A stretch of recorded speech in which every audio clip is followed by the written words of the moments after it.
और इस circuit house में एक हॉल है जहां पर लोग अपनी बात रखते हैं, बातचीत करते हैं, छात्रों के साथ, नौजवानों के साथ, मजदूरों के साथ, किसानों के साथ। और आज मैं पेपर लीक पे चर्चा कर रहा था प्रयागराज के प्रतियोगी छात्रों के साथ, तमाम छात्र संगठनों के नेताओं के साथ। कोई पार्टी का बैनर नहीं था। छात्र संघ के पूर्व अध्यक्ष अनुग्रह नारायण सिंह जी भी आए थे, जो विधायक रहे यहां से। के राय जी, जो वरिष्ठ अधिवक्ता हैं और छात्र संघ के अध्यक्ष रहे, वो भी आए थे। और समाजवादी छात्र सभा से लेके, एनएसयूआई से लेके तमाम छात्र संगठनों के लोग यहां पे आए थे। हमारी पार्टी के एएसएपी के लोग भी थे। हमारे विधायक दिल्ली के अनिल झा जी, जो स्वयं दिल्ली विश्वविद्यालय के अध्यक्ष रहे, वो भी थे। दिलीप पांडे जी, जो हमारे मुख्य सचेतक रहे, वो थे। पवन तिवारी जी हमारे प्रांत अध्यक्ष थे। अब हम चर्चा क्या कर रहे थे, वो 1 मिनट में आपको बता रहा हूं। उत्तर प्रदेश में पेपर लीक कितना बड़ा कांड बन गया है। 2017 में दरोगा भर्ती का पेपर लीक हुआ। 7 लाख लोग एग्जाम में बैठे हुए थे, उनका भविष्य बर्बाद हुआ। 2018 में नलकूप चालक की परीक्षा रद्द हुई, 3 लाख लोगों की जिंदगी बर्बाद हुई। 2018 में ग्राम विकास अधिकारी की परीक्षा रद्द हुई, 9 लाख लोग जिन्होंने परीक्षा दी थी, उनकी जिंदगी बर्बाद हुई। 2018 में यूपी पीसीएल जेई की परीक्षा हुई 226 पदों के लिए, और 26,000 लोगों ने परीक्षा दी, पेपर रद्द हो गया। 2018 में लोअर सबऑर्डिनेट 672 लोगों के पद पर परीक्षा हुई, 11 लाख लोगों ने दिया, परीक्षा कैंसिल हो गई। 2021 में यूपी ट्रिपल एससी पेट की परीक्षा हुई, 21 लाख लोगों का उसमें उन्होंने हिस्सा लिया, पेपर लीक की वजह से परीक्षा रद्द हो गई। यूपी टेट की परीक्षा 2021 में हुई, 20 लाख लोगों ने परीक्षा दी, परीक्षा कैंसिल हो गई। 2022 में यूपी बोर्ड की 12वीं की परीक्षा का पेपर लीक हो गया। 2022 में लेखपाल की परीक्षा का पेपर लीक हो गया, जिसमें 2.5 लाख लोगों ने परीक्षा दी थी। 2024 में यूपी कांस्टेबल की 60,000 पदों के लिए 48 लाख लोगों ने परीक्षा दी, पेपर लीक हो गया, परीक्षा कैंसिल हो गई। आरओ 411 पदों के लिए 10 लाख लोगों ने परीक्षा दी, परीक्षा का पेपर लीक हो गया, परीक्षा रद्द हो गई। 2025 में यूपी बोर्ड के हाई स्कूल की परीक्षा का पेपर लीक हो गया।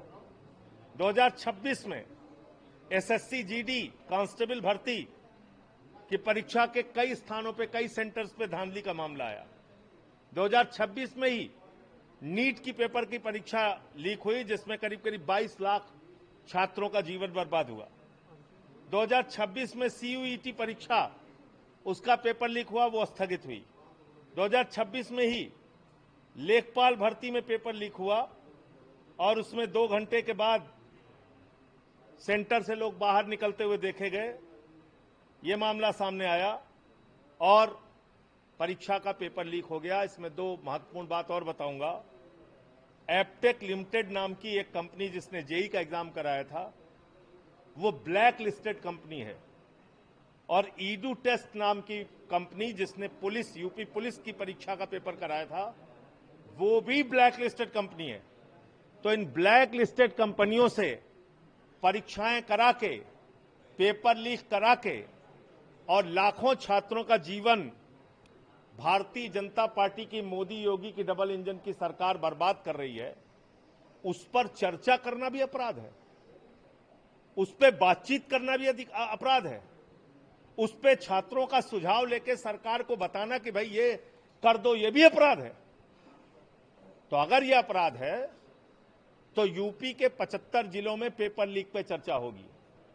और आज तो यह आंदोलन की शुरुआत हुई है, लेकिन अब इसको और विस्तार दिया जाएगा और लखनऊ में भी छात्रों को एकजुट करके सरकार का घेराव किया जाएगा। या तो छात्रों की मांगे मानो, उनकी मांगों का समाधान करो, या सत्ता से जाओ। प्रयागराज से आंदोलन की शुरुआत हुई है, अभी आंदोलन किस तरह से मोड़ आगे ले जाए? आप देखिए, जो दमन हो रहा है, दमन हमेशा आंदोलन को बढ़ाता है।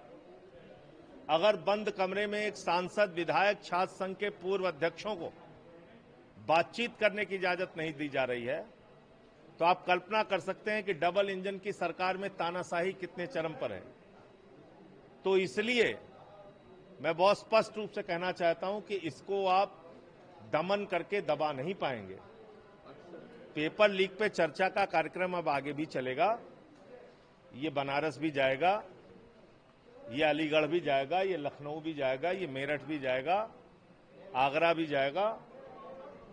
तमाम विश्वविद्यालय जहां पर स्थापित हैं उत्तर प्रदेश के अंदर, उन सभी विश्वविद्यालयों के छात्रों को एकजुट करके और यह आंदोलन वहां तक पहुंचाया जाएगा। प्रयागराज में बीते दिन एक आंदोलन हुआ पेपर लीक मामले में, मैंने देखा तीन कोचिंग सेंटर बंद कर दिया आपने।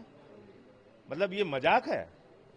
कोचिंग सेंटर का संचालक अगर आंदोलन में चला गया छात्रों की आवाज में आवाज मिलाने के लिए, तो आप उसकी कोचिंग बंद कर देंगे?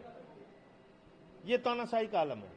डिप्टी सीएम कहते हैं कि विपक्ष जो है मुद्दा विहीन है और कमरे में बैठकर सिर्फ एसी में ट्वीट करते हैं। आखिर ऐसी क्या वजह है कि विपक्ष सड़कों पर नहीं है? अरे भाई, वो सड़क पे आ जाए ना एक बार। डिप्टी सीएम को कहिए सड़क पे आ जाएं, छात्रों के बीच में बैठे, उनकी बातचीत सुने, उनकी अकल ठिकाने पे आ जाएगी अपने आप। को 2 कौड़ी का टीचर भी बता दिया गया। मैं वही कह रहा हूं, 2 कौड़ी का, 4 कौड़ी का, जो भी टीचर बता रहे हैं, ये जरा छात्रों के बीच में आ जाए ना। वो तो एसी कमरे में नहीं बैठ रहे हैं, वो तो कैंडल मार्च निकाल रहे हैं, वो तो गर्मी में पसीना बहा रहे हैं।